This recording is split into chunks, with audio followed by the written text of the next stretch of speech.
Okay. Oh, 50 bucks. 50 bones. Technically, I haven't called the meeting to order yet. I haven't called the meeting to order yet. That comes after public question period. Okay, before I call the meeting to order, are there any members of the public with questions here this evening? Seeing none, moving on to the agenda. Are there changes, additions to the agenda? Ms. DeSoto? Yes, Your Worship. Administration would like to add one brief update under item I, reports from administration, just on an update to the information shared with Council on the Quarry Lake off-leash dog park that was shared at the Finance Committee meeting. So an update to that project. Thank you. Okay, with that, I'll move the agenda be approved as amended. Those in favor? Opposed? Motion's carried unanimously. Delegations. We have one delegation from the Alberta National Mountain Bike Race Association. Ms. Quinlan. That's us. Or Mr. Sadesky. You're both talking. We can both talk. Yep. Right, you bet. So good evening, and thanks for having us. My name is Andrea Quinlan, and most of you know Ron Sadesky.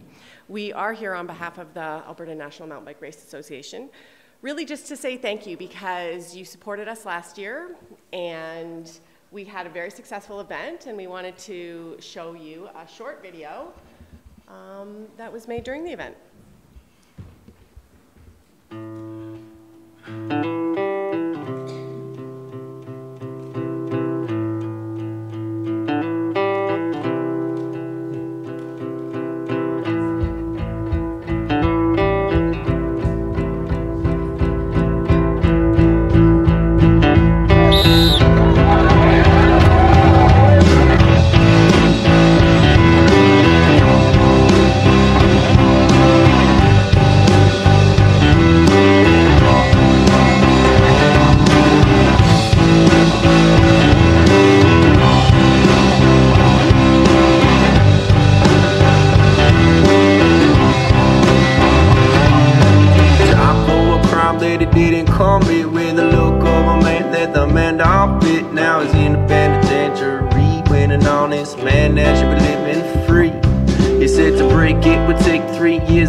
Confess, but it's hard now to understand when you're living a life of an honest man. And he said, it'll only take me 3 days or less to become my sentence running it, man. If I want to confess, and I say I ain't gonna do it, yeah, just now to see my bride.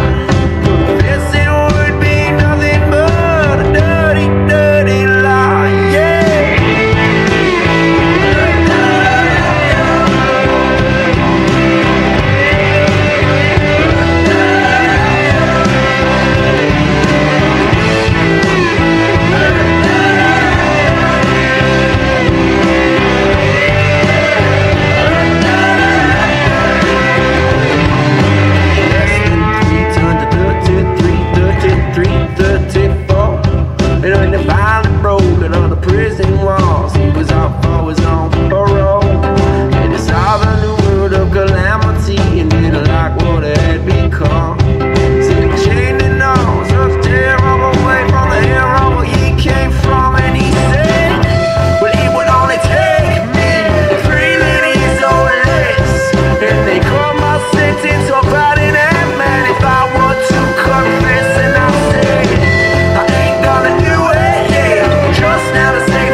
production.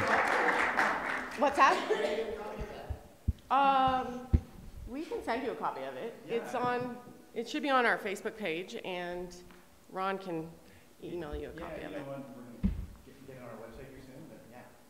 Great production, really.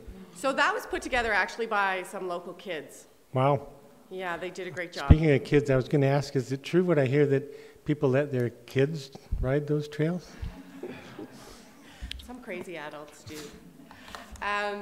So the neat thing for us was putting this all together. We had incredible relationships and buy-ins with a lot. The town for sure, the Canmore Nordic Center, we worked really closely with them, and a lot of businesses in town who wouldn't typically be associated with mountain biking. So there was lots of in-kind donations and support in terms of volunteer hours as well as materials, and it was just a really great community initiative.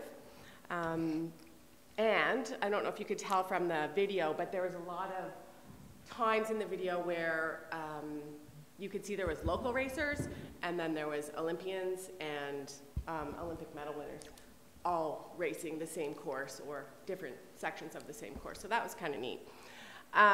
We found out, I don't know, about a month ago that race was voted the best mountain bike race in Canada by Canada Cycling, and we are pretty excited because we beat out the World Cup in Mount St. Anne.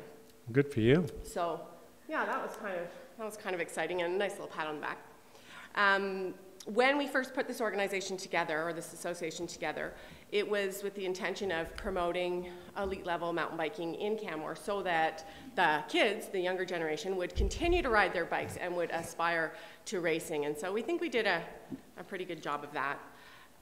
Soon it's going to be 2018, and we are hosting again. Our goal is to make this year's race, or next year's race, even better and increasingly attended by the community. So somehow trying to engage all of those people and everyone in the community to come on up and watch the event. We had a lot of spectators from Calgary and a lot of spectators from Canmore come up and watch, and so we're just looking at ways to increase that and possibly work with the town to promote that mountain bike race in 2018.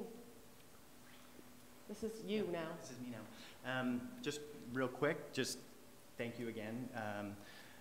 You know what, the town was the first ones to come to the table last year with some money for us, and just having that money in the bank was huge. It meant a lot to us, and we actually applied for a community grant for 2018, and you guys have come to the table again for us, so thank you very much. You will be a gold sponsor again. And I don't know if you noticed, you know, on the over-under structure, there was some by Canmore banners. We had a few other Canmore banners at the start-finish. And so, really, if any of you have any suggestions or wants as far as town exposure, you know, please let us know, and we'll accommodate. So. It'd be great if you saw more of the local businesses on the donors list as well. Maybe some of the big hoteliers. Huh? Hmm. Yeah. We definitely will approach them again. Yeah. It's difficult for sure because it's in the summer. Yeah. Rocky Mountain Ski Lodge came to the table Yeah. again. Yeah, So I see that. Yeah, Great. Yeah. Well, I wasn't able to be there through the whole event, but I was able to get up there for a short bit and took in some of the aura, the vibes that were happening up there. It was awesome. I watched a couple of the starts from the younger set as well, which was even more fun. The people's children that are doing that. So it was great. It's wonderful to see the Nordic facility used in the summer months in the same, you know, attracting the same caliber as competitors as during the winter months with the Nordic and biathlon events. So, way to go. Good job. First year. Look forward to seeing this grow and become a real significant event. Well, and just so you know, too, I got to talk to Emily Batty just before the podium, and first thing she said to me was, you guys need to do a World Cup here. So, it's kind of in the back of our minds, but it's also very daunting, and but we'll see where it goes. A lot of work for some volunteers coming along, right? Right.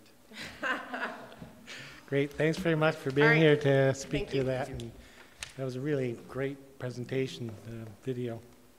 Thank you. This time I'll look to the minutes of November 7th. There's one missing motion number that I'll amend the minutes to reflect. The motion to adjourn should be noted as motion 307-2017. Are there any other errors or omissions? Seeing none, I'll move the minutes be adopted as amended. Those in favor? Opposed? Motion's carried unanimously. Moving on then to item E1, visitor accommodation. Ms. Rogers?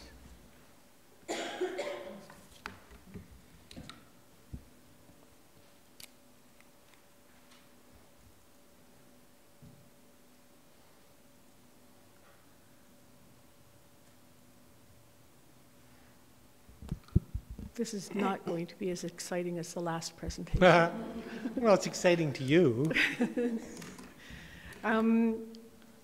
This is just a briefing on the visitor accommodation review, identified as Capital Project 1724. The project itself was meant to be an evaluation of the nature and type of problems, real or perceived, associated with condominium visitor accommodation units, and to determine what, if any, the role of the town has in rectifying the situation. To understand the nature of the concerns from the owners of visitor accommodation units, administration invited by mail approximately 900 owners to a drop-in session where they were asked to write their comments, concerns on sticky pads. Approximately 40 individuals attended. Comments received have been provided in the report as attachment 1. The results of the comments from the ones that received the most comments to the least were taxes. In most cases, the concern was reducing them. Length of stays. Generally speaking, they wanted to be allowed to stay longer. Zoning, they would like to see their units change from commercial to a form of residential. And concerns about illegal visitor accommodation and the enforcement of it and its impact on visitor accommodation. They also raised concerns about market value mortgages and financing as a result of changes in the financial banking systems when it comes to mortgages for commercial properties. So from the perspective of the municipality, there are some limitations to what we can and can't do. We do have policies in the MDP around tourist and service commercial. I'm going to point out the MDP section 10.4.1, which is to ensure visitor accommodation is available for a healthy tourist and service industry. The current zoning for visitor accommodation is meant to ensure availability for short-term stays. In addition, our municipal development plan section 16, the intent is to achieve a balance between residential and non-residential tax base for healthy municipal financing. So mill rates are determined through a financial planning process and are set annually by council. Outside of the jurisdiction of municipalities are related to property financing and market values. Also the quality of the management of visitor accommodation units. There are also apparently some challenges between condominium bylaws and what we do and what the bylaws of condominiums will support. So the briefing was meant to be provided as information to council, and so perfectly willing to accept or take any questions. Thank you. Thank you. So this report effectively closes out the capital project 1724. It's a part, yeah. I think I'm going to let Mr. Fark? Michael Fair speak to that because there is a new potential project. Yeah, so the intent here is that this is a reporting back on the initiatives taken as a result of that capital project.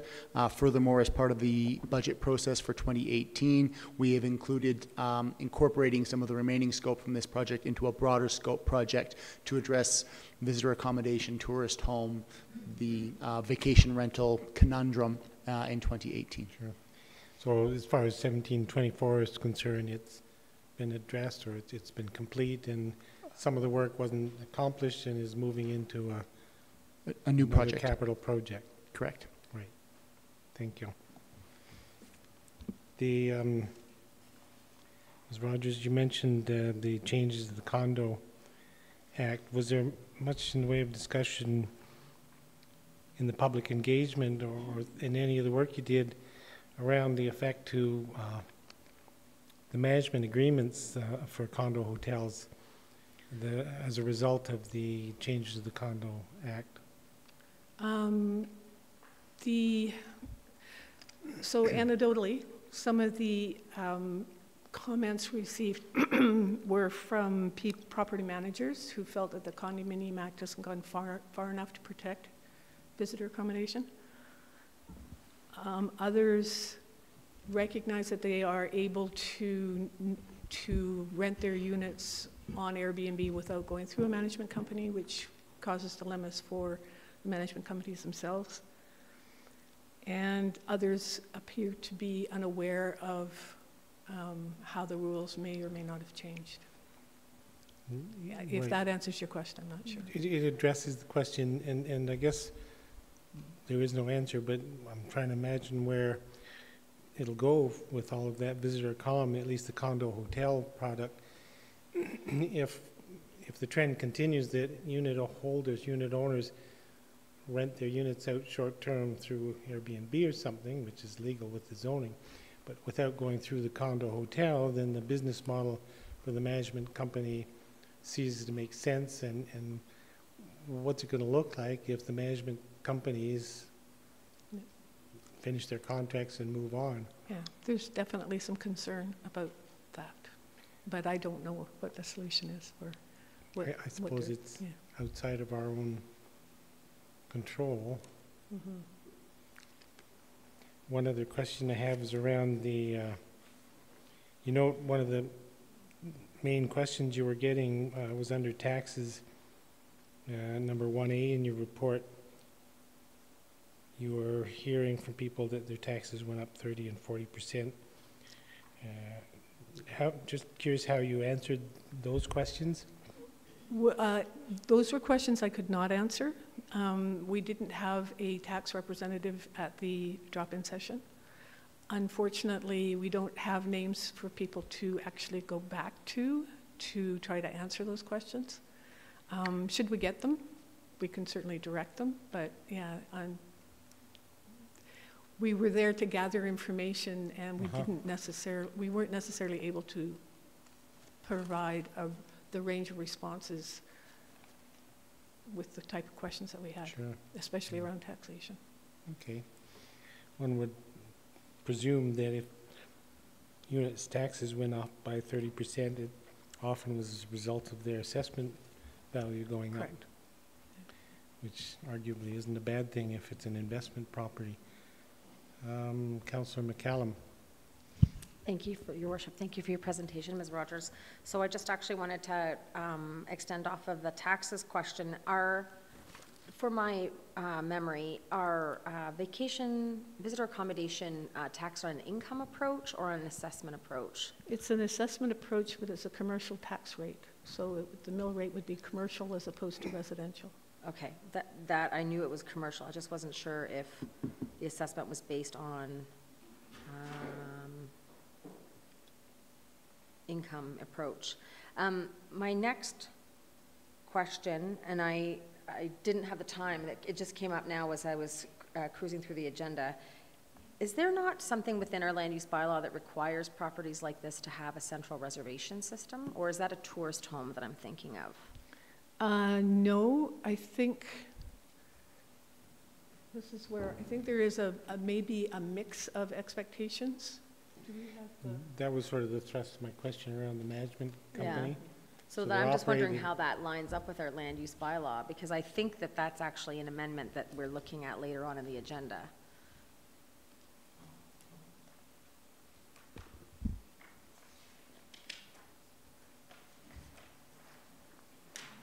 There are certainly some higher expectations around amenities and Yeah. that kind of service. So it's my understanding, my recollection, and Mr. Soto shares the same one, that there is a specific requirement around central reservation, but only as it applies to the resort center. So it was not, it was specific to a specific district as opposed to all districts within the town. So there was no requirement for a central reservation system for these types of units. Okay, perfect. And then, just for clarity, sorry. thank you. That is for accommodations approved post January 3rd, 2012.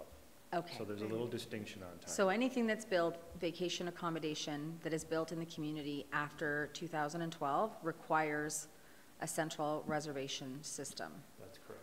Okay, thank you. I knew I had read it when I was preparing for this meeting, and I couldn't quickly find it as it popped into my mind. No, that's good, good research. Not as dumb as I So look. just on keying off that, would the rebuild on Canastus Way, will that be, is that visitor comm? Would that require, would that fit into that?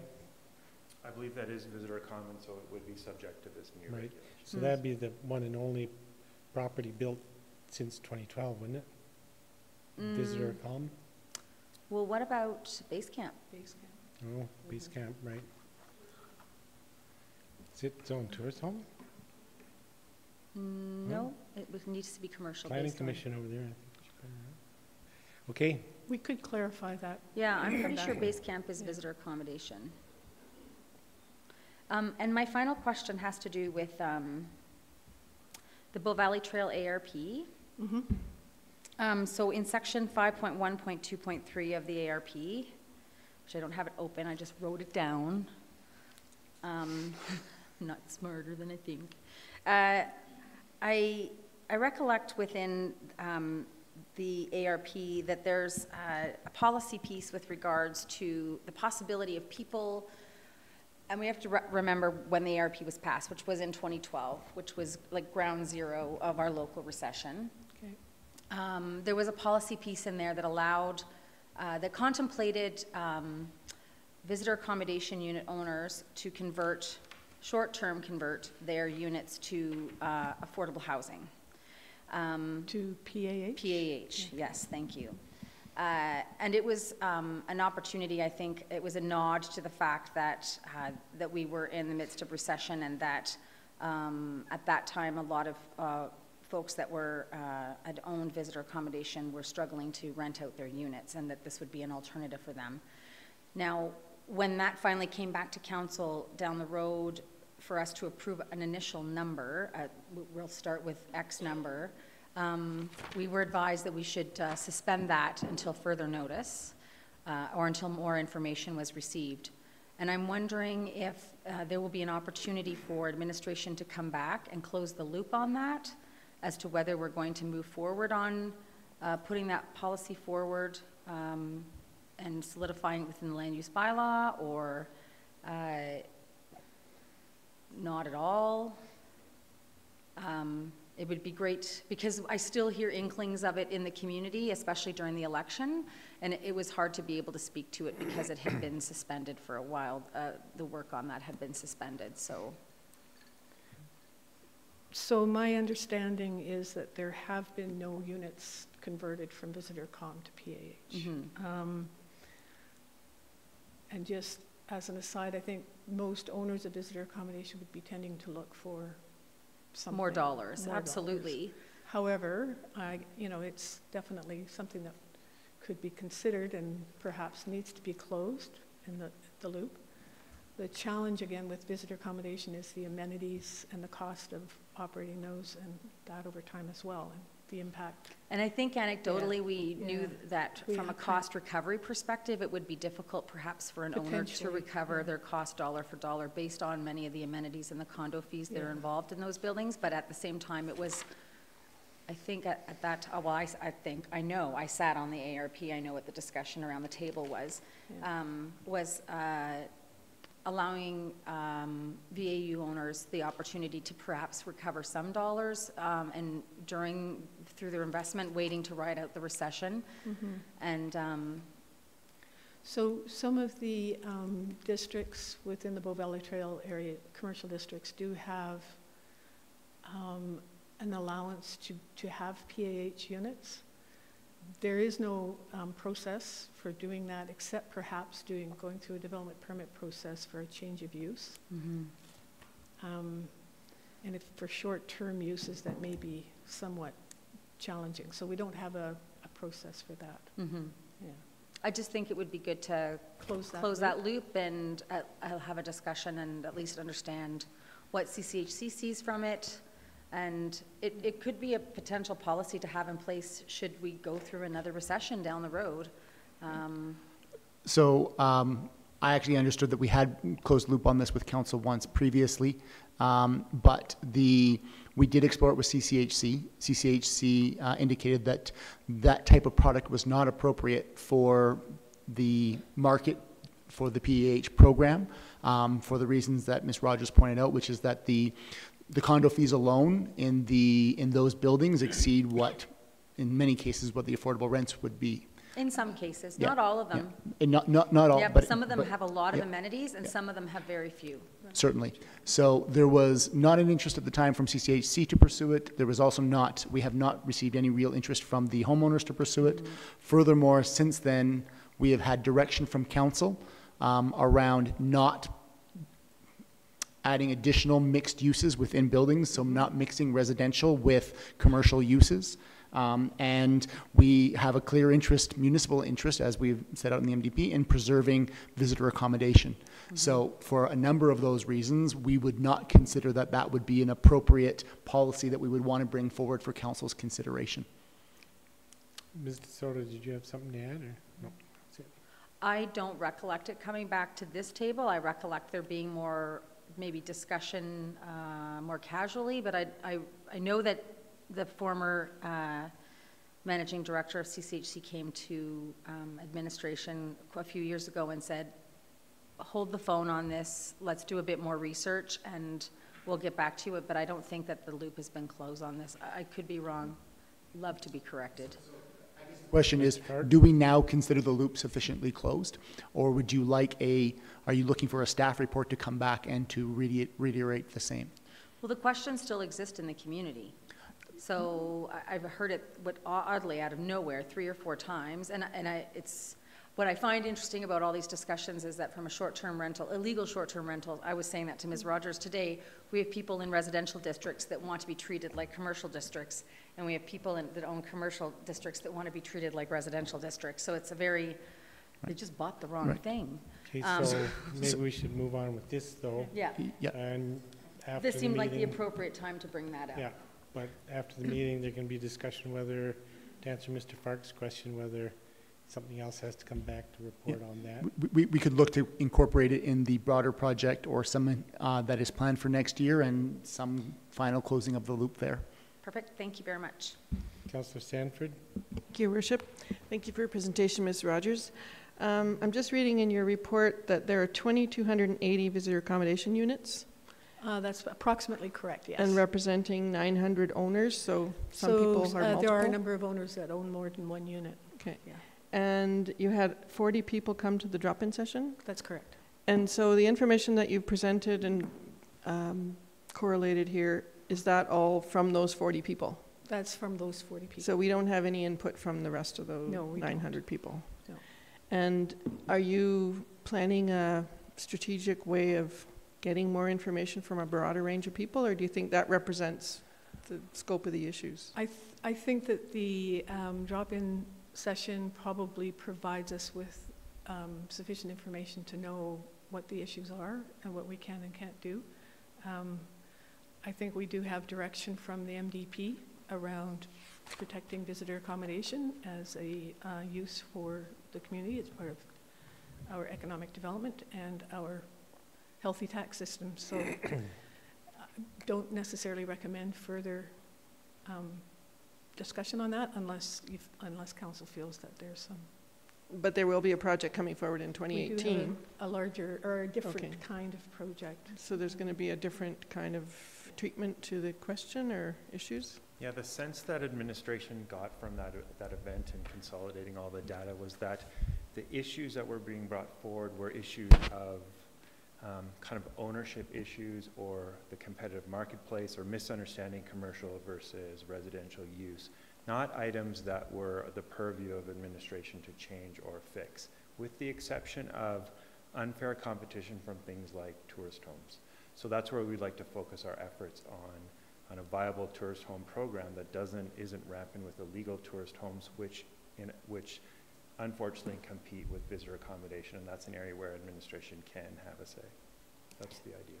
So are you planning more public consultation with the broader group of people that do short-term rentals, or? No, that wouldn't be what we were doing. We feel we got a fair representation of the issues from those who showed up, and based. Mr. Fark?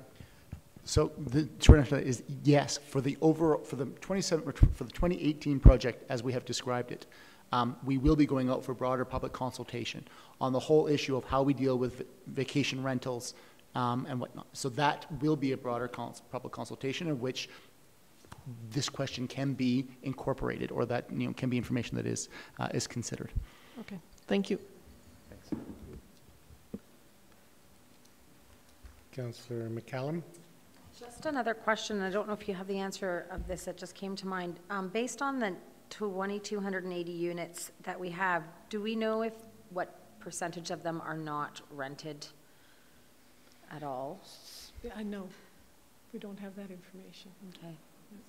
I think that would be interesting information to have, because if people are purchasing them as a de facto second home and have no intention of renting them, then it's actually working against the policy we have of trying to encourage more vacation accommodation.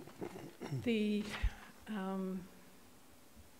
units were being built at a time when attracting full hotel type service buildings were not available for the Right. town. So this is it was a method I believe that the developers saw and felt that they could do. It can be very confusing for potential owners. Mm-hmm. The units do look residential in nature. So yeah. Okay, thank you. One last question I have is more for information around the enforcement on the short-term rentals. And I know we've talked about that recently, but in the report, the conclusion notes that concern about enforcing illegal vacation rentals currently being addressed through an education and enforcement process. So is the enforcement process continuing at this time, or are we calling it a day? Yes, the enforcement program is continuing at this time. We're moving from the complaint-based process we've used to date, simply because there are very few complaints coming in now, to a more proactive approach where we're actually scanning and actually seeking out tourist homes that are operating illegally.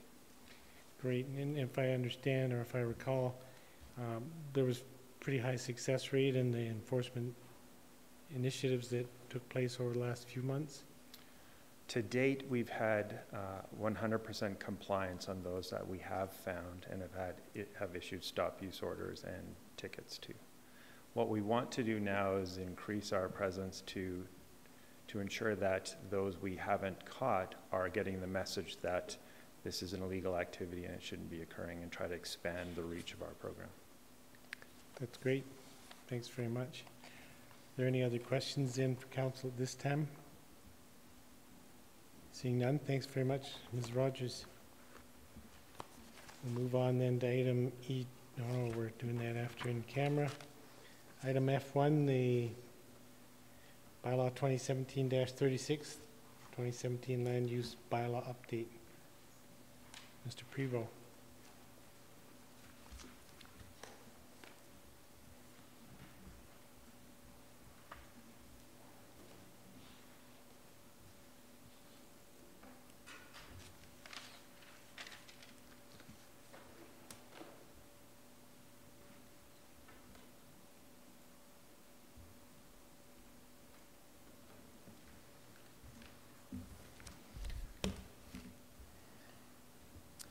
So good evening, Council.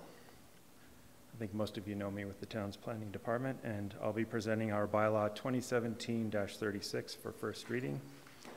This update includes schedules that are quite similar to some of the ones that were proposed earlier this year as part of bylaw 2017-29. But our focus is now on administrative revisions that were not contentious through the earlier process, and those that through additional education and dialogue at recent stakeholder meetings have found some support.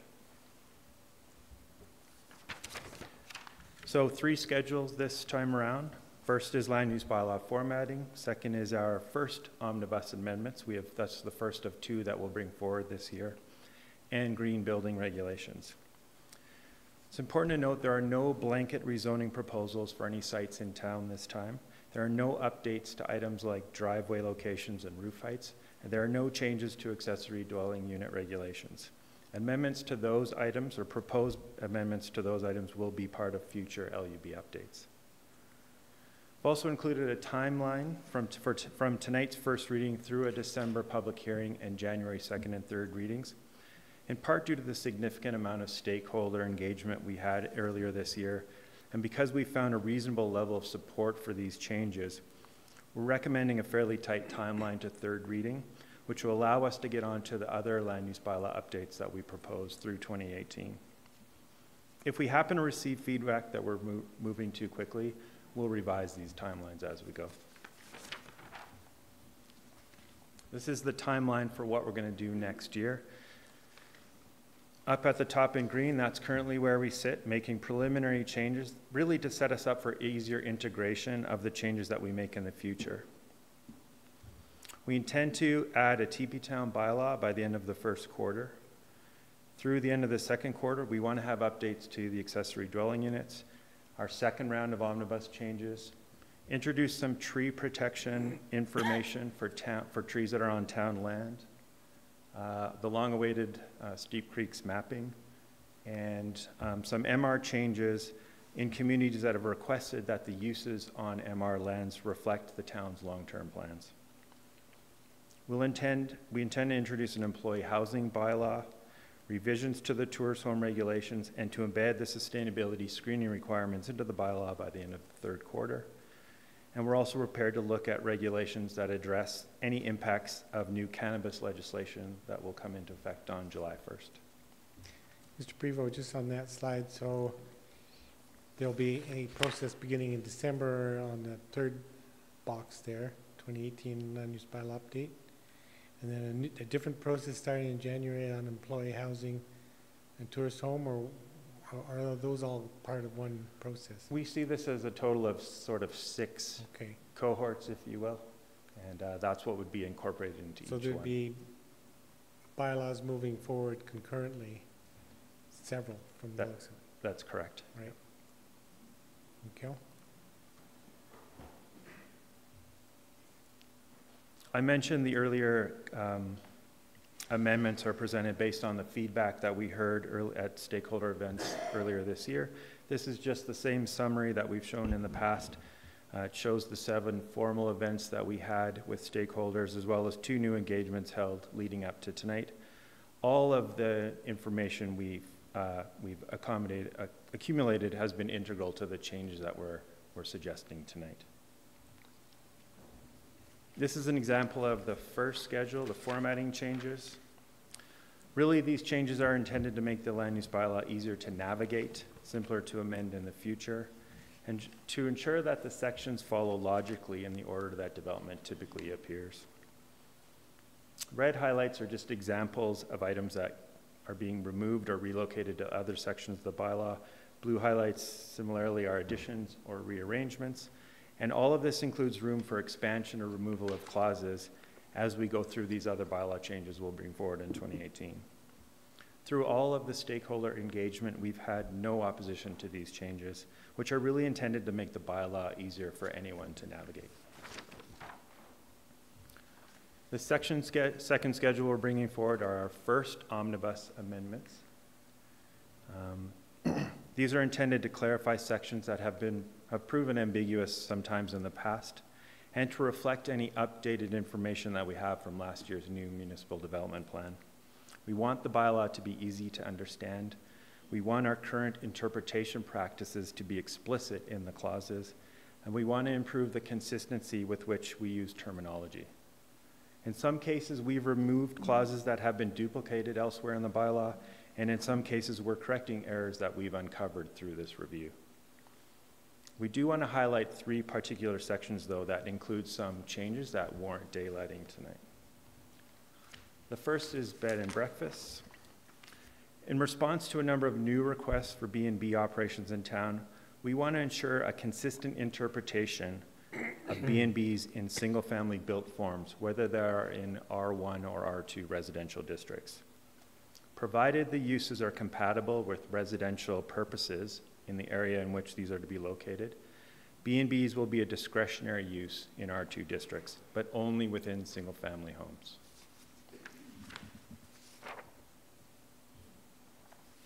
The second thing we want to highlight are our intent to adopt fire smart guidelines for the town of Canmore. The MDP recognizes that Canmore's proximity to undeveloped wilderness exposes the town to greater risks from wildfire.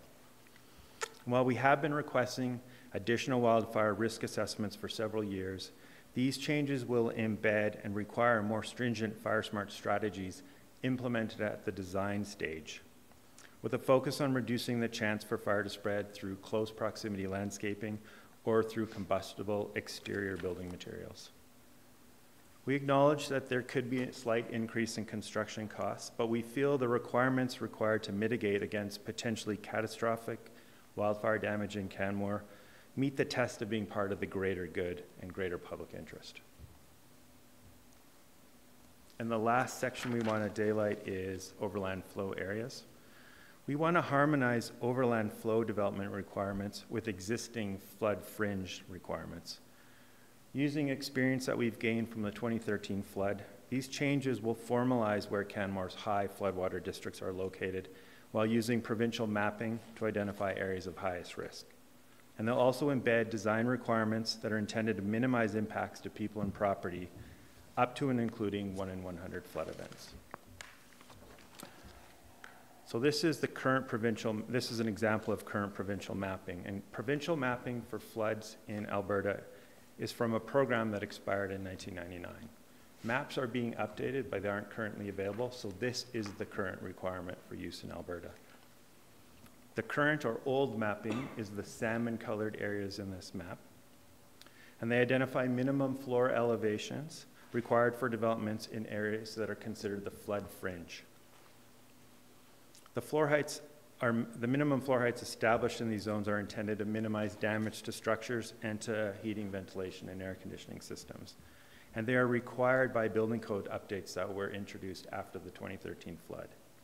The area in pink is where we in administration are trying to address gaps in the old mapping and includes similar levels of protection for development in overland flow areas, zones that in many cases are immediately adjacent to at-risk properties that encountered similar water levels in 2013. There has been some concern that introducing higher minimum floor levels could unintentionally restrict the maximum building heights in these areas that are developable. So for clarity, where these floor heights are being raised, we would amend the maximum floor height to account for the higher ground floor level. So you would still have the same amount of developable height as you would if you were not in this zone.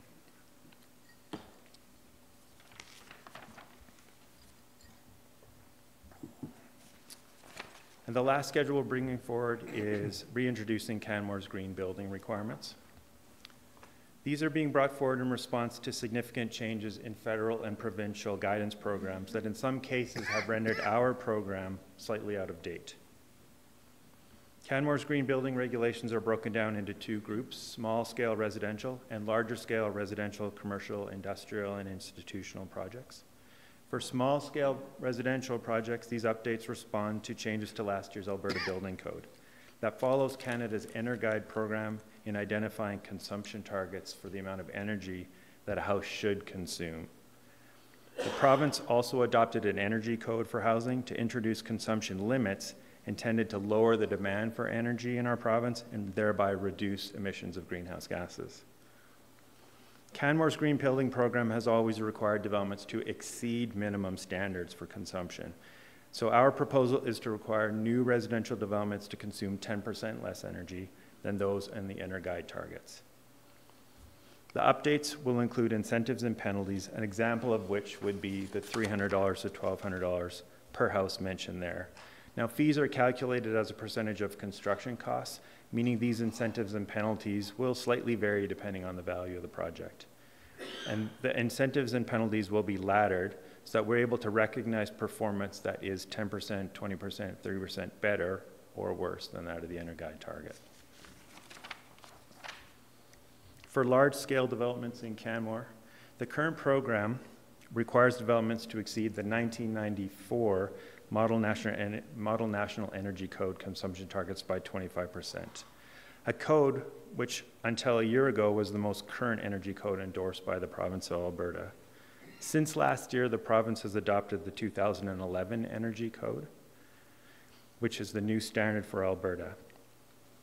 Where previously developments were expected to better the energy code by 25%, we've heard from stakeholders that while they support having Canmore be a leader in green building, developers require more time to adapt to these significantly more stringent regulations.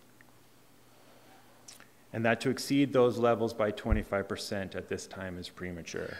So based upon that concern, and through some fairly collaborative work with the industry, we're proposing developers will have three options. First would be to simply meet the new 2011 Energy Code, which is more stringent than what was available up to 1 year ago. There will be no incentives or penalties for either exceeding or missing these targets. The second option would be for developments to meet the requirements of the new 2015 Building Code, which has not yet been adopted in Alberta, but is more common in other parts of Canada. Targets under the 2015 code are about 12% better than the 2011 code. So we would be seeing leadership and increased efficiency from those developers who adopt that code. To incent that level of performance, we would consider variances in areas such as building height, setbacks, coverage, density, and parking, and variances that are greater than that are available under any other under request. The third option would be for these larger developments to actually exceed that 2015 Energy Code, which would be very meaningful improvements to energy consumption over today. In addition to the variances that are available under option 2, developers that exceed the 2015 targets would be eligible for a reduction in the amount of subdivision and development securities that they're required to post. For both the second and third options, failure to meet the respective energy code requirements would result in forfeiting an escalating amount of performance deposit, anywhere from 10% to 100% of that deposit, depending on the severity of the diminished level of performance. And lastly, to ensure that these regulations are encouraging better green building performance for both small-scale and large-scale developments, industry and the town have agreed to review these incentives and penalties and targets in about a year and make changes if required. As well, changes may also occur if the province adopts increasingly newer versions of the Energy Code.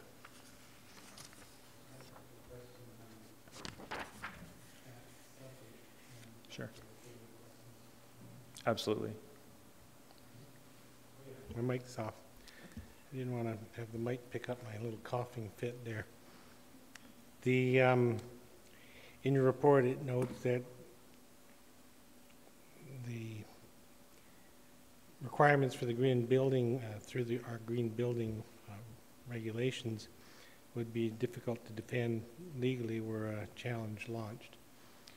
So because it supersedes the building code, That's correct. yeah. So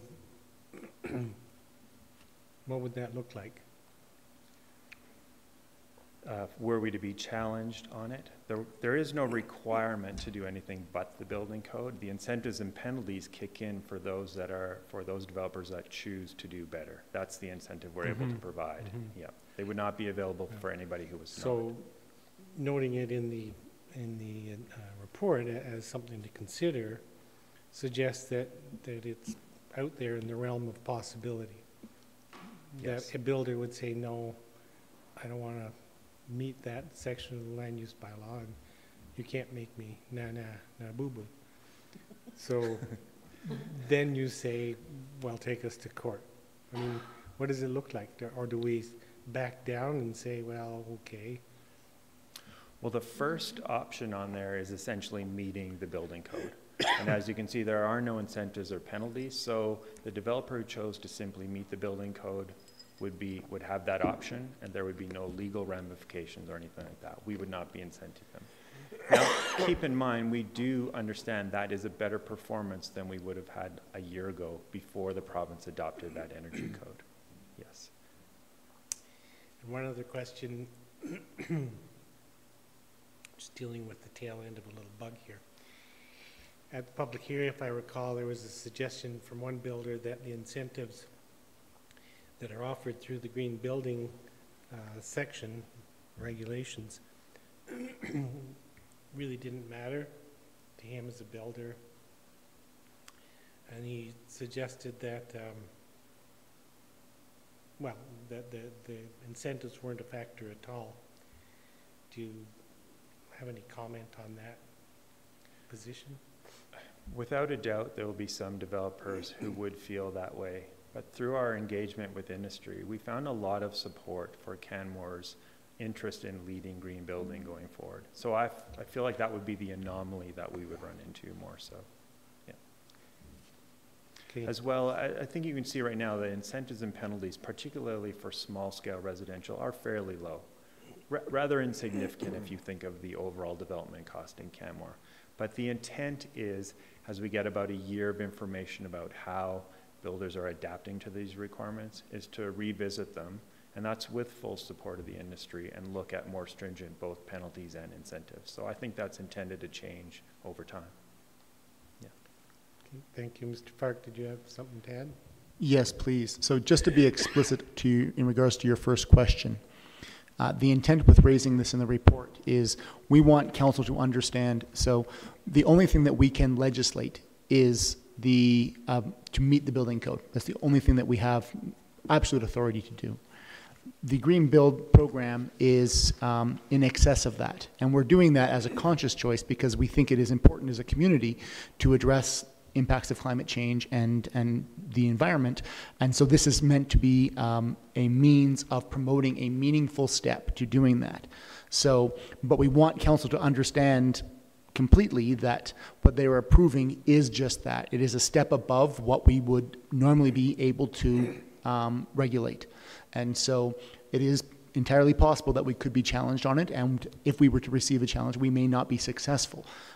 We don't fear that as a potential outcome because we do believe that generally within the industry we have good support and we will get good compliance. And so even if somebody were to choose to challenge or not to participate, the general intent is still met and the benefit can still be achieved. But we don't want a future date for council to be surprised if they get a challenge and to say, well, why didn't we know that this was susceptible to challenge? So we just want to make that point clear. Great, and it is now. Thank you. Mr. Prevost? Well, we're at the end.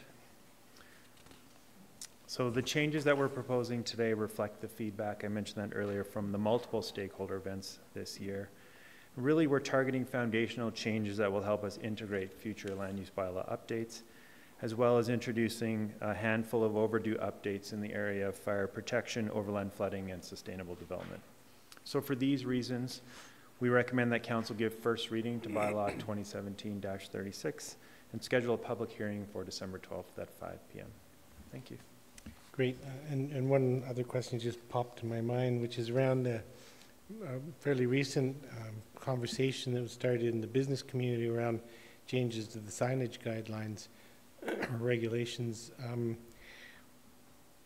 Would that fit into one of the future rounds of changes? That would be the place for it, yes. Pardon me? Yes, probably the second omnibus amendments, I would think. Perfect. Yep. Thank you very much. Are there any other questions from members of council? Councillor Comfort? Yeah, you mentioned, it wasn't in writing, but you mentioned that land use around governing where marijuana will be allowed to be distributed. I just wondered, how does that look? How does that process look? Would there be public hearings in that, or how does it work? Just at first blush, I would think we would want some fairly significant public engagement. The province did announce some new information last week that we can take a look at and probably start there. We did a pretty thorough overview of what we could accomplish in the first 3 quarters, and then we got the new information there. So we'll fit it in, but we'll probably take another week or 2 to figure out where. Yeah. Okay. And I haven't been into Calgary for a while, so driving back this morning, there's a huge billboard that says Clinic 420 coming to Canmore, so we better be ready. I agree. Okay, thank you. Well, that clinic is approved under existing legislation. Oh, I get that. Yeah, okay. Yeah. When things change, then likely the clinic will change. That's right. Councillor Hillstead. Thank you for the presentation. Just one question regarding the variances that would be allowed. So with that, since the variances are allowed before the building's built, how do we know that they actually meet the requirements? If, say, they do all the variances and then for some reason they don't meet them, then what do we do? I'm fortunate to have Ms. Risling Wynn here, who's an expert on this topic, and I'm going to dash the difficult questions too. Isn't she dangerous? That could never happen. They sent her to yell. That's right, I'm the muscle. So we had contemplated that, and we have had discussions with industry regarding that potential risk. And the feeling is that hopefully those circumstances wouldn't be often, if at all.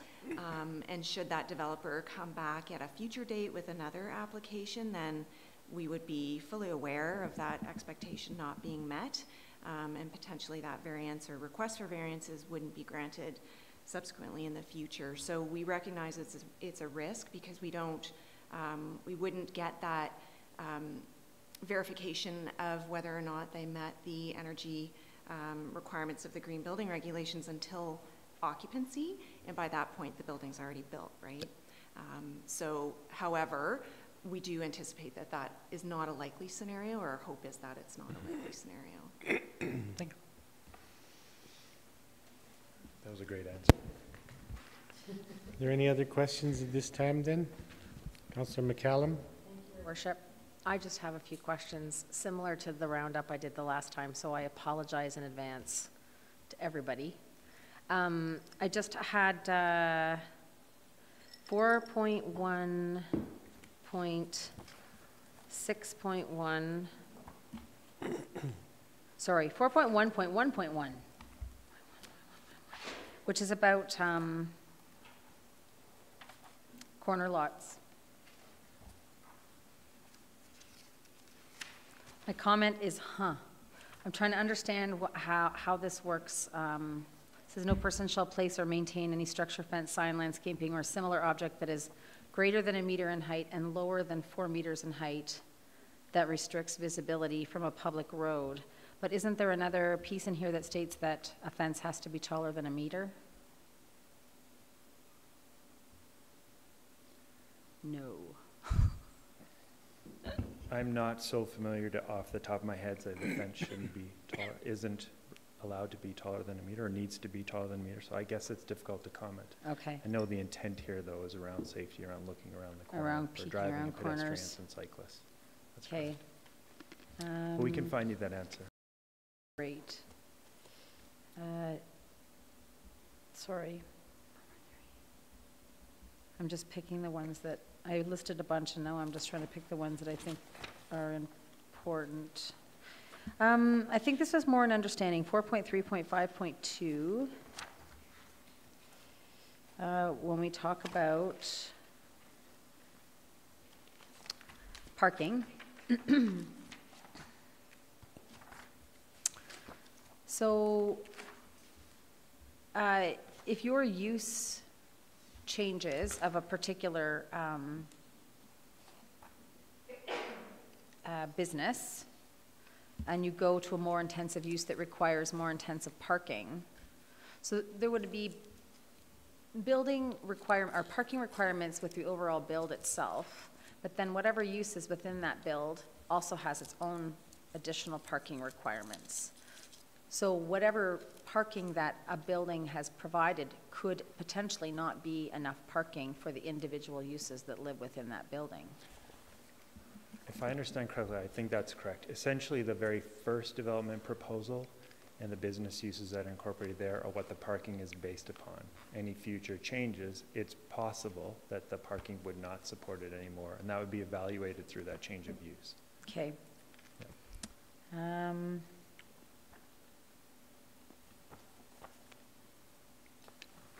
4.21.0.1. I gotta scroll through to find it too. And it's about temporary uses, seasonal businesses. Actually, well. Yes. Would a food truck be considered a seasonal business on a lot like that? Yes, if it was used seasonally, which is a terrible response, but yes. Yeah. Okay. And Except for a poutine truck, it's on its own. No rules. And then 4.1, 4.0.2 is the central management that I had asked the previous presentation. I don't think I realized I'd made a note in a different place about it. Hold on.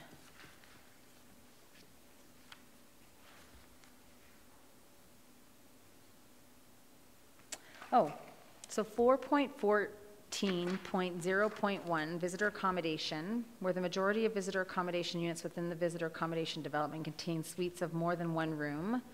2 or more of the following services shall be provided. Eating establishment, drinking establishment, room service, public convention room, or laundry service. So does that currently mean that there might be a building or two that just got built on Bow Valley Trail that's considered non-conforming? These are not new requirements. These are moving them from the definition section of the Old Land Bylaw and right into the general regulations. That's the distinction here. Yep, so these are consistent with anything built post January 3rd, 2012. Okay. All right, I will stop asking questions this time, and I will listen at the public hearing. Thank you very much. Thank you. Councillor Sanford. Thank you, Worship. Thank you, Mr. Prevost, for your presentation. I had a question for you about the under 4.12.3 multiple home occupations. In a previous section, it says that a home occupation has cannot have more than 20% of the gross floor area of the dwelling unit or 30 square meters. So that's for one home occupation. But if you have multiple home occupations, how would you determine the gross floor area that would be appropriate for multiple home occupations?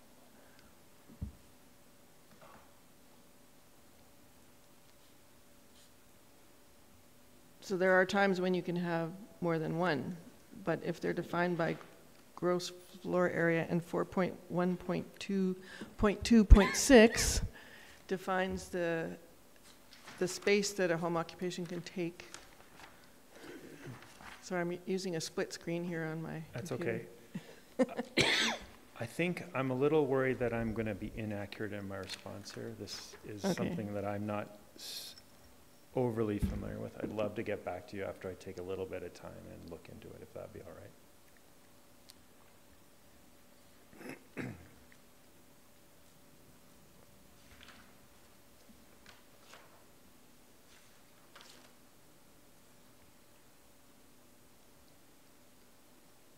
Was that adequate, Councillor? Yep. Thank you. We can talk about it. But I just thought it would be good to reconcile those two things. If there's a gross floor area for home occupation, what do you do about multiple home occupations for? And with your question, I'd like, ultimately, I can bring back at the public hearing too and make that a clarifying statement on that for everyone to hear. Great, absolutely. that'd be good. Yeah. And could I ask you a question about the fire smart regulations? Certainly. Is that going to be for new developments, or are we going to go back in time and encourage people to fire smart their properties based on the fire smarting? For all new developments, and then any existing properties that come in for new development permit or new development of some sort would be subject to it, yes. But we would not go back and retroactively expect homeowners to make those changes. Okay. And if homeowners wanted to do or get more enlightened about fire smarting and how they would bring their properties in line, is there any consideration in this particular land use bylaw, or is that? There isn't in this particular land use bylaw, but it would make great sense for us to start an education program on that for sure as a starting point, yes. Mm-hmm. So we'll take that down, take that note. So are you recommending this as a suggestion, or would new properties have to be in line with fire smarting principles? New properties would have to be in line with fire smart principles, yeah. Okay. For the most part, I would have to say that the building code and Canmore practices are very much in line with fire smart, with the exception of some items on where landscaping is located. And we do still use combustible materials primarily for fences and decks, and that's some of the things that are encouraged to move away from, yeah. Okay, thank you. Are there any other questions at this time?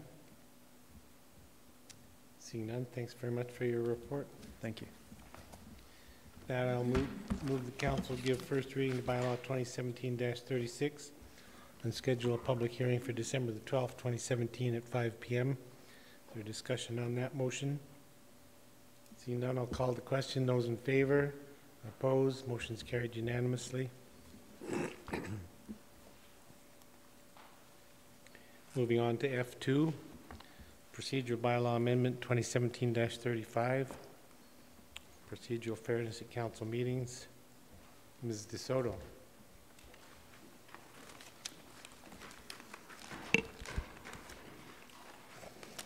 Thank you, Mayor Borlman, members of council. As the title of this item suggests, I'm here today to request that council consider amending your procedural bylaw to address issues of procedural fairness. I'm standing in for Ms. Hyde, who is away, and Ms. Cottle, who is also away. So hopefully I can do their report justice. So as you're aware, and as Ms. Cottle presented at Committee of the Whole, this came about following a council orientation session after the election, where administration asked our lawyers to come and discuss council's roles and responsibilities per the Municipal Government Act and essentially what practices define good governance. As part of their review to prepare for that session, the lawyers looked at all of our guiding documents and in particular your procedural bylaw. And they expressed some concern with the current practice that council has, allowing question period to start each meeting, or prior to the start of each meeting, I should say, and also with the delegation process from a procedural fairness perspective. And so what do we mean when we say procedural fairness, and what were the gist of their concerns? Well, essentially, if a council decision is challenged before the courts will look to the processes that you employed to determine whether the principle of procedural fairness was upheld. And, you know, if you look at the Municipal Government Act and all of the rigor and attention to process in detail it has around land use decisions, for example, there's strict requirements for advertising, there's requirements for public hearing, et cetera, and that is all about putting attention to procedural fairness, and it allows everyone who has an interest in the subject matter to be aware of the subject matter that's coming before council, and then to be given equal opportunity to be heard before council, either in providing written submissions or in verbal submissions, and, you know, so that you hear from all who are opposed, in support or neutral on the matter, or anyone who wishes to speak.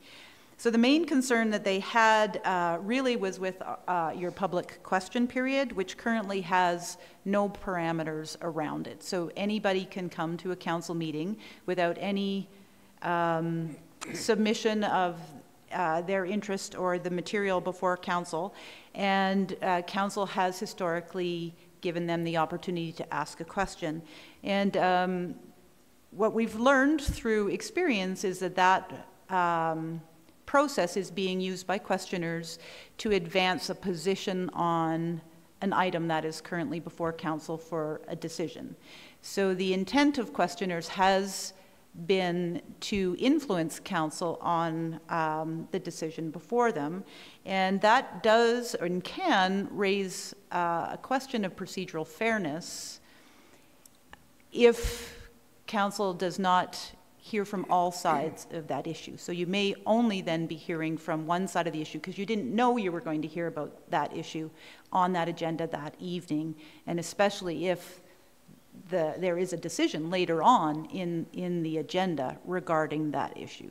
So that was the number one concern, and their recommendation, legal counsel's recommendation, was that you strike the public question period section from your procedural bylaw entirely. And so that's what administration has recommended. With regards to the delegations, the lawyers didn't have as many concerns because your procedural bylaw does address a fairly detailed process regarding how people can speak before council. And we had a delegation today. That delegation had to follow all of the procedures set out for getting their material to the Agenda Review Committee in advance. We were able to review the material, discuss it, and determine it was appropriate for the agenda. They did, however, suggest that there be some amendments to your procedural bylaw to tighten up the types of delegations. And Suzette, if I could get you to do the overhead, I'll just walk you through those.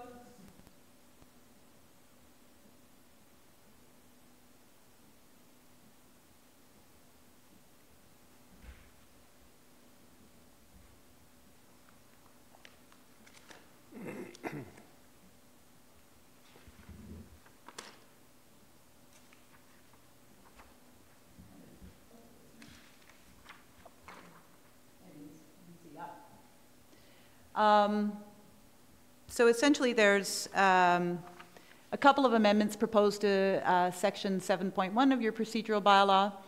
Essentially, the first red line in the main paragraph is that the Agenda Review Committee has unfettered discretion to permit the requests provided. In the past, without that, we really didn't have procedurally any way to potentially deny a request as long as it met the other criteria. So the delegation will still have to submit their request in advance, in accordance with Section 5 of your bylaw. They'll have to provide a description of the matter they wish to address. They will not have been able to have addressed council on that same matter within the previous 6 months. The matter should pertain to a community event, a new initiative proposal, or provide an update on an item of council interest or that the town has funded. And you can see that that is exactly what that delegation was this evening.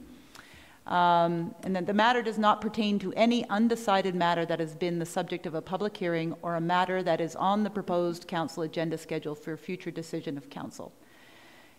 And lastly, that there are no concerns around procedural fairness. That's a bit of a belts and suspenders addition, but that was what council discussed and decided was prudent to add based on our discussion at Committee of the Whole when this first came before you.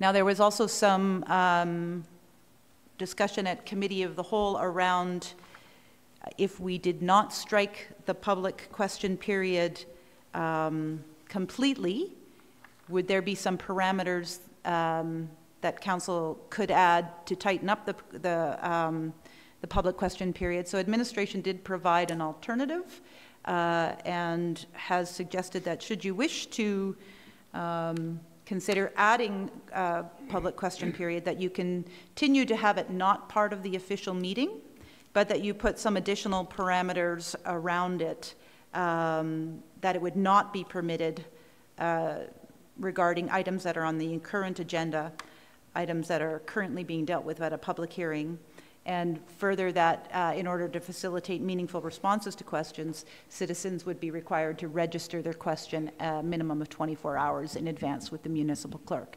And that would just allow us to review the question and get an appropriate answer and response.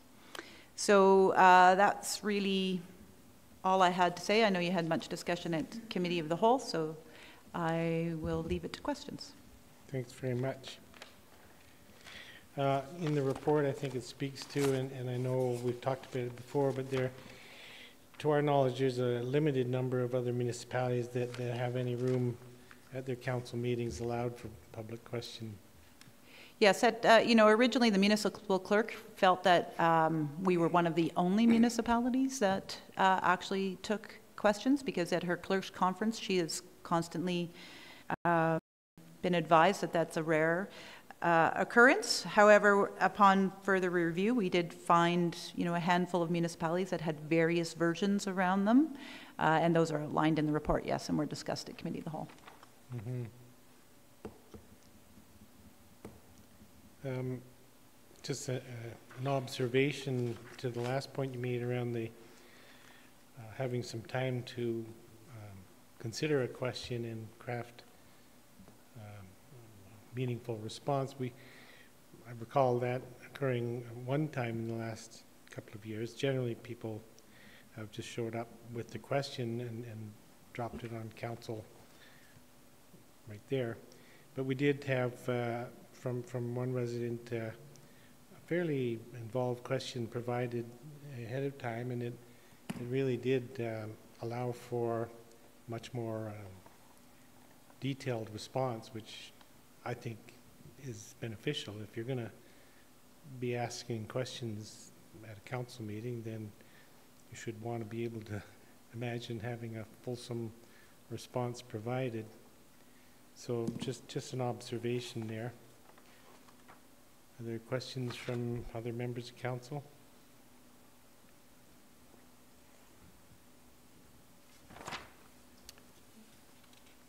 Councillor McCallum. Thank you, Your Worship. In the alternative, that motion that has been proposed, where it states outlining their question to the municipal clerk a minimum of 24 hours before the start of the council meeting, because council meetings are on Tuesdays usually, and Mondays are sometimes holidays, do you think that it might be prudent of us to put 24 hours, like to include that at least one business day? Well, at least, yeah, one business day. Yep, no, that would be an appropriate amendment. Nobody manning that inbox on right. A holiday Monday. That's just a friendly amendment and a consideration, but I just think that would be how it would look if you advance the alternative motion. Would be 7.5 would be amended, so it's the last bullet. Instead of a minimum of 24 hours, it would be a minimum of one business day. Okay. And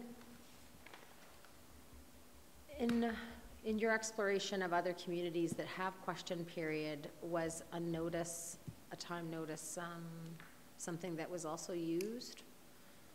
Yes, and I believe the report speaks to that a couple of communities did require advance notice. I didn't speak with any of those communities directly, so I don't know actually how often that question period gets utilized. I don't have a sense that it gets utilized very often. Mm-hmm. Perfect, thank you.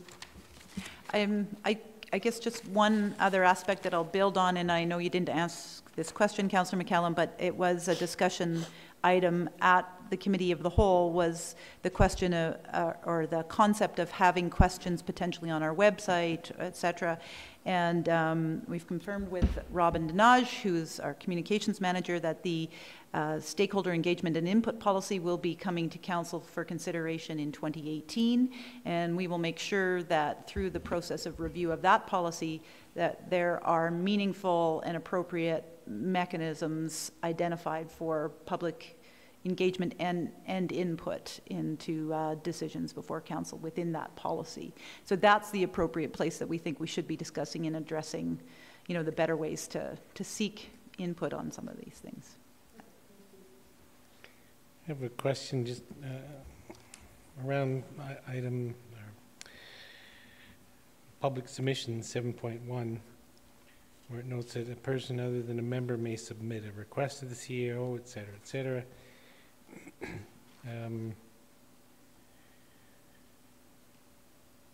And one of the provisions is that the person has not addressed council on the same matter within the previous 6 months. So in both those sections, it's a singular reference to person. And I'm wondering if it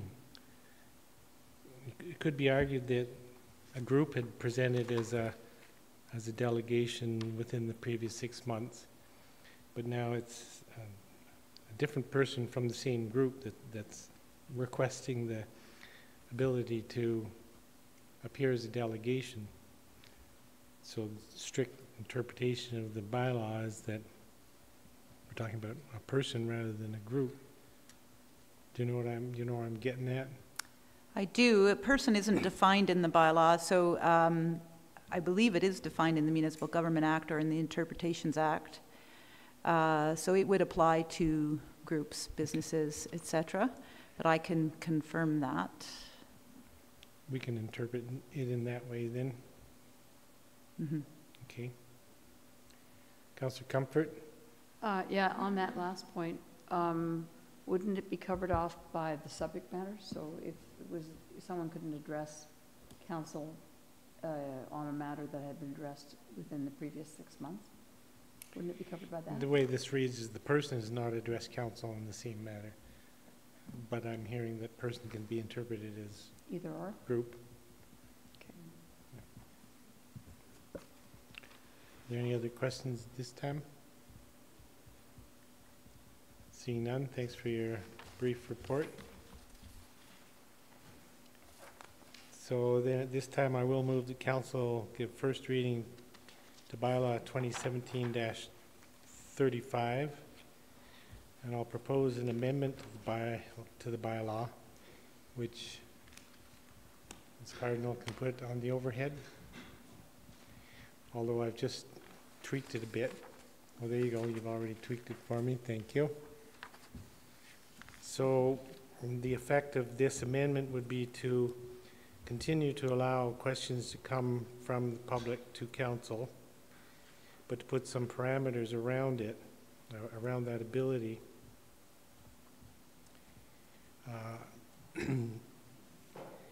As was suggested in the report, one of the parameters that questions would not be permitted around items that are on the current agenda or items that are currently being dealt with at a public hearing. And in order to facilitate the meaningful response, citizens must provide a brief written submission stating their questions to the municipal clerk a minimum of 1 business day before the start of the council meeting. And the last suggestion in this amendment is different from what was provided or suggested in the report.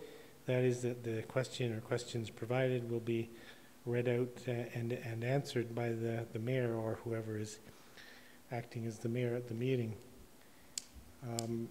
So through this amendment, we maintain, partly this is meant as an optics sort of a thing where we're not shutting down the public. We're prepared to answer questions from the public, although I continue to be of the opinion that there's a number of other, perhaps even better ways of getting questions asked and answered by council. But regardless, occasionally there's an interest, very occasionally there's interest in having a question asked and answered in council chamber. So this would continue to allow for that with certain parameters, and as I said, as I mentioned earlier, having the time to prepare a meaningful answer brings value to asking a question in council chamber. And the 7.5.c as proposed is intended to well, eliminate the tendency for questionnaires to go off on a long speech, let's say, which often degrades into accusatory comments and at times insulting comments. So by having the question provided and the person in this chair reading the question and providing the answer, I think we're accomplishing the primary goal, which is continuing to allow that open access to council to have questions answered that may not otherwise be able to be answered. So that's the amendment, amending motion that's on the table. If anybody has questions about this amendment. And also I should note part of the amending motion is to keep section 7.6 of the procedural bylaw in place, which is that the this process would not be recorded in the minutes. It would happen before the meeting's called to order. So questions on the amendment? Councillor Stanford. Thank you, Your Worship. When a person attends public question period, they generally declare who they are and they get up to the microphone and we know who's speaking. In a situation where a question was submitted, we would name the person that asked the question, correct? It's not it wouldn't necessarily be an anonymous question or an unattributed question. It would be attributed to an individual? Yeah, if the questioner so desired, but if there's a question that comes in and it's not attributed to a specific person, I'm not certain there's a problem with that. So we would answer anonymous questions that were submitted? It wouldn't be anonymous to the town because it would come in with a name attached to it. But the whole point of public question period is that people stand up and they claim who they are and we know who's putting the question forward. And we know that that person is a community member. But a written-in question, I guess what I'm saying is that if we are going to answer questions, they should be identifiable to someone in the community. Great.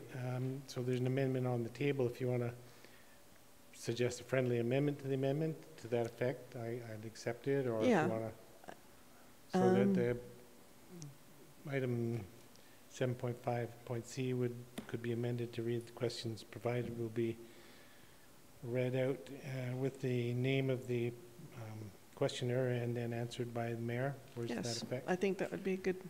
Okay, I'll accept. That's acceptable to That's a friendly amendment, you bet. Did you capture that? Speaking to the amendment, then Councillor McCallum.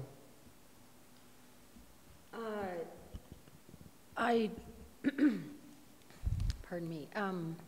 I'm supportive of this amendment. I think that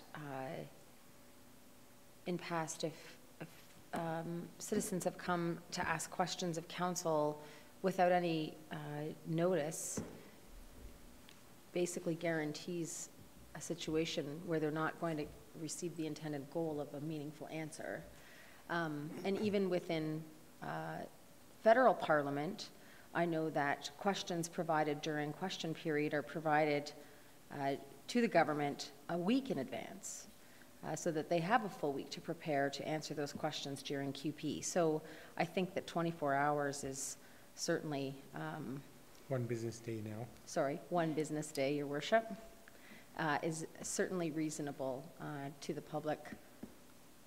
I hope it's enough time for administration, depending on the nature of the question, but I guess within practice we'll find out. But I'm definitely in support of this amendment. Councillor Mara? I'm just going to comment on Councillor Sanford. I was just curious, were you thinking that maybe the person should be present during the question or just their name? Councillor Stanford? Yes, I think people should be identified when they ask the question because we want to be, I mean, I want to be aware that who in the community is asking this question and what the answer is. And so they don't, I wouldn't say that they have to be present, because they can watch it on video or whatever, and it's on record that way, who the person is and what the answer is. Councillor Hillstead? I will also be in support of this motion. One quick friendly amendment would be just for the last line, just in case the mayor's not here, if we change it to mayor or acting chair, if that's necessary. I'm not sure if it is. I don't think it's necessary. Okay. Mayor is generic when it comes to council meetings, so it might be deputy mayor or some other acting chair. And then basically I think it's very important to keep options open to the public, but I also want to reiterate that they do have our emails, they do have our phone numbers, so I encourage them still to contact us if they have any questions, but this is just another way that they can, and if they want to get out into the public more instead of just private responses. But thank you. Great. Councillor Comfort?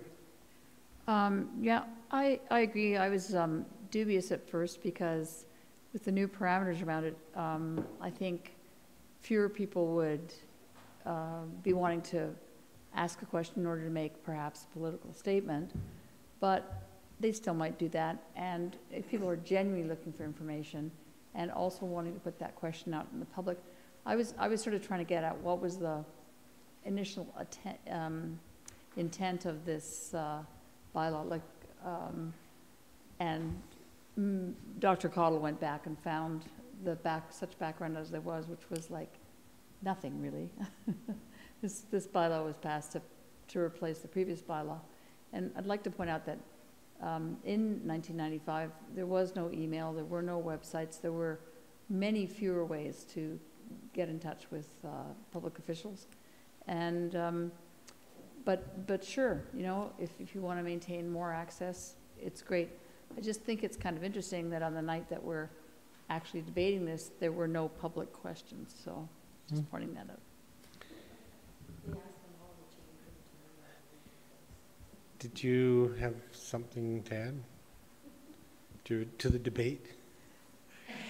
With your indulgence, Your Worship, I was just going to suggest that the language in the procedural bylaw to Councillor Hillstad's suggestion is actually presiding officer, so we could, rather than in C, using the term mayor, use the term presiding officer. But it's... Yeah, so that's a friendly amendment from Councillor Hillstead. Happy to accept that. So that'll change, answered by the presiding officer. Councillor Sanford. Thank you, Worship. I too will support this amended bylaw, or bylaw as amended. I've noticed that when people do get up to ask questions at public question period, they don't often get a very fulsome answer because there's no preparation for that answer. And I think if people really do want to know the answer to a question, that if they give us time to prepare for it, that's helpful. And I think it just addresses the need for information better than the mayor trying to come up with an answer, you know, on the spot. So, but by the same token, it doesn't eliminate people's opportunity to have a publicly answered question, and if they attribute who the question is from, then we've covered all the bases. So we know who's asking it, we know what the answer is, and people have the opportunity. So many people have the opportunity to get a hold of us anyway, and I think that our answers that we give in email and on the telephone generally are more of a discussion, so the answered question is a discussion. So let's just keep including people in conversations. Anybody else speaking to the amendment? So we'll call the question on this amending motion with the two friendly amendments accepted, the one business day and presiding officer. So then calling the question on this amendment, those in favor, opposed, motion's carried unanimously. Back then to the initial motion to give first reading to Bylaw 2017.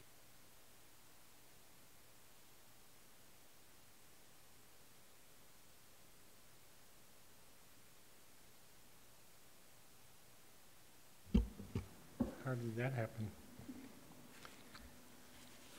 When did it go off?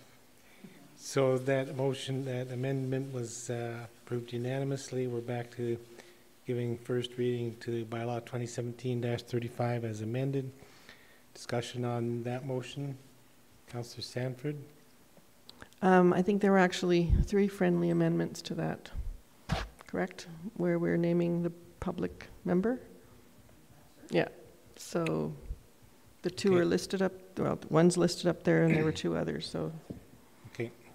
And she's working on it right now. She's got it. Yeah. Okay. So that's what we voted on, correct? Right. Yeah, okay, thanks. So back to giving first reading to the bylaw as amended, and discussion on that. Seeing none, call the question. Those in favor? Opposed? Motion's carried unanimously. I'll move the council give second reading to Bylaw 2017-35. Discussion on the motion. Seeing none, I'll call the question. Those in favor? Opposed? Motion's carried unanimously. Seek leave from council to go to the third reading of Bylaw 2017-35. Those in favor? Opposed? Motion's carried unanimously. And I'll move the council give third reading to Bylaw 2017-35. Discussion on that motion. Seeing none, I'll call the question. Those in favor? Opposed? Motion is carried unanimously. And we'll move on to item I1, report from administration. Ms. DeSoto.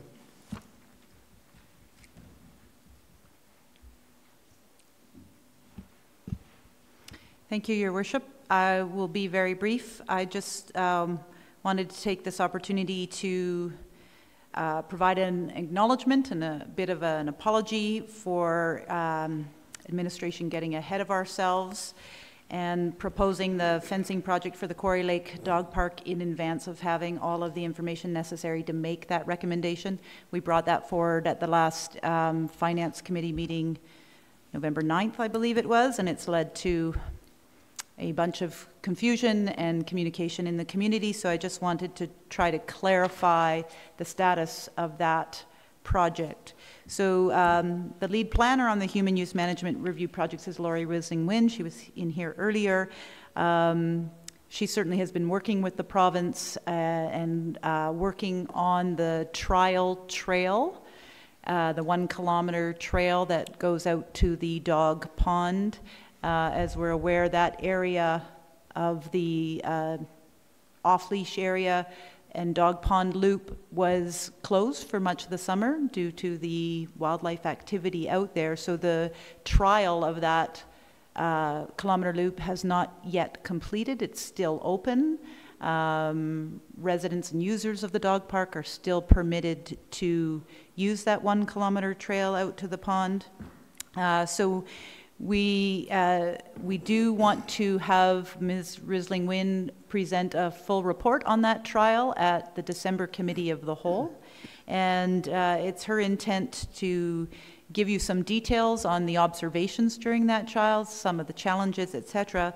But at this point, she also believes that the work of the Human Use Management Roundtable, the Roundtable on Human-Wildlife Coexistence and the technical committee that is looking at making recommendations for the Roundtable's consideration is just initiating that work, and we do believe that work will influence any decision on this fence. So we did get a little ahead of ourselves. The intent of proposing the project for a budget amendment was to have a placeholder should something be needed at the conclusion of all of those reviews. Suffice it to say, there will be more dialogue both at Committee of the Whole in December and when the item comes back before Council as part of the budget amendments December 19th.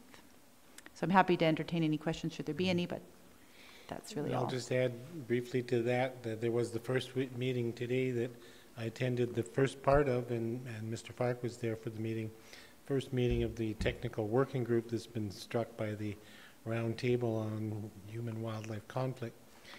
And so this is exactly the sort of issue that technical working group, which includes non-governmental agencies, I might add, will be addressing. And our hope is that coming out of that next spring, there'll be a number of recommendations or suggestions coming from that working group for all levels of government to be able to implement over time that to address the questions or the issues of coexistence in the valley. So this off-leash dog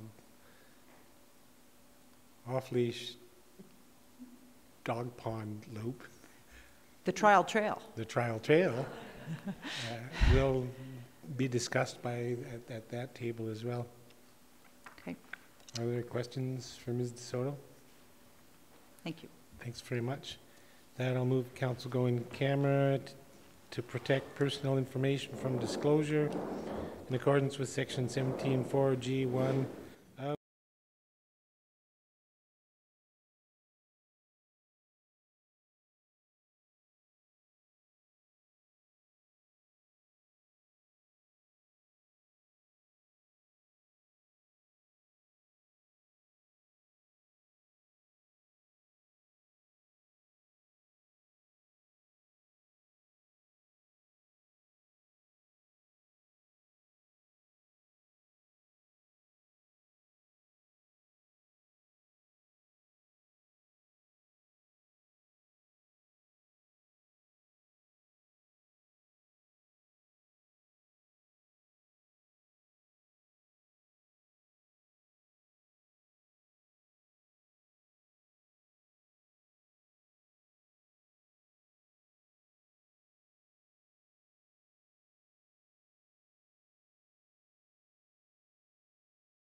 Okay, now, we're back in open meeting. I'll move the council appoint Tony Bloom to a one-year position on the Canmore Planning Commission and Elisa English to a two-year term.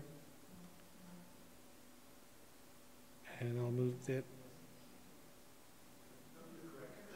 And council appoint Rochelle Harding and Harry Scott to one-year terms on the STAB, and John Frolick to a one-year term on the Community Events Committee.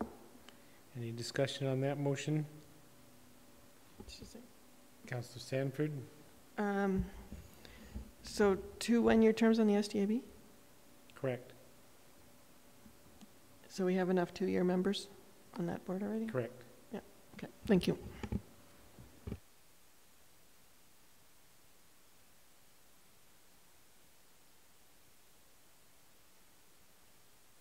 Turn myself off again. So on that motion, calling the question, those in favor? Opposed? Motion's carried unanimously.